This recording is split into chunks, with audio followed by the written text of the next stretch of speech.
Bon, maintenant qu'on a tous nos planchers et qui sont en rotation, il nous reste à ajouter l'enveloppe du bâtiment qui est une étape assez compliquée. Donc, la première chose qu'on va faire, c'est on va insérer une boîte loft, donc qu'on connaît assez bien, qui va recouvrir l'ensemble des ellipses d'une enveloppe. Donc, si on veut l'ensemble des ellipses, il faut prendre la géométrie à la fin de la rotation. Donc, je vais me connecter ici, puis on vient de voir qu'il y a une peau qui vient de recouvrir tous les planchers. Donc, la prochaine étape qu'on va faire, c'est on va insérer un S-box, que ça s'appelle, qui va venir diviser cette surface-là en parties. Donc, S-box, qu'on a ici. Comme ça. Là, il y a des opérations à effectuer. Donc, on va commencer par connecter le loft sur le S. Puis, vous allez faire right-click sur le S. On va reparamétriser pour que les valeurs de cette boîte-là restent toujours entre 0 et 1.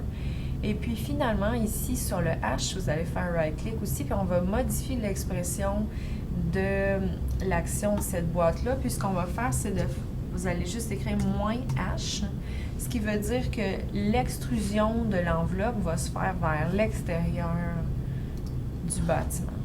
Donc, le H va régler l'épaisseur de l'enveloppe. Donc, il nous manque un number slider pour régler cette épaisseur-là. On va aller en chercher un.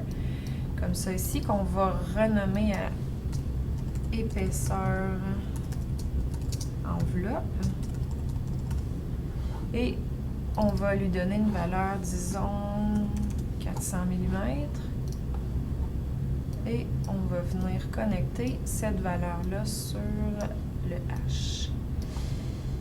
Ici, on va voir, peu importe si je déplace le curseur, il n'y a pas de modification dans l'épaisseur de l'enveloppe dans Rhino. C'est parce qu'il nous manque une valeur sur le D ici. Donc, il faut dire... dire à S-box, donc qui est la division de l'enveloppe du loft, de quelle façon on va diviser cette enveloppe-là. Donc, on va aller se chercher une boîte qui s'appelle Divide. Il y a plusieurs Divide. On va faire Divide Domain. Donc, si vous regardez qu'est-ce qui est écrit en dessous, ça dit divise un two-dimensional en parties égales. Donc, on va sélectionner celui-là parce que c'est ça qui nous intéresse. On va aller chercher deux number sliders qui vont régler le nombre de divisions en X et en Y de notre enveloppe, comme ça ici. Donc, on va régler la valeur, disons qu'on va régler à 100 divisions en X maximum, puis 100 divisions en Y maximum, puis U qui représente X et V qui représente Y. Et puis pour la division de l'enveloppe, il nous manque seulement une opération qui est domaine. Donc on va choisir domaine 2 ici, puis on va juste connecter. Comme ça. On va prendre toute cette opération-là. Et finalement, on va aller connecter la résultante de la division sur division. Donc, maintenant, on voit qu'il n'y a pas eu de modification. Tout ce qui reste à faire, c'est de régler le nombre de divisions. Donc, quand je glisse le slider,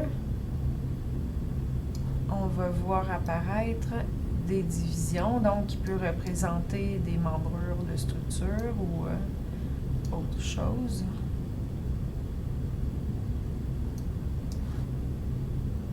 Puis on peut aussi modifier l'épaisseur de l'enveloppe. Comme ça ici, si je me mets plus proche, on va pouvoir voir. Donc, l'enveloppe ici qui est accrochée à l'extérieur du bâtiment.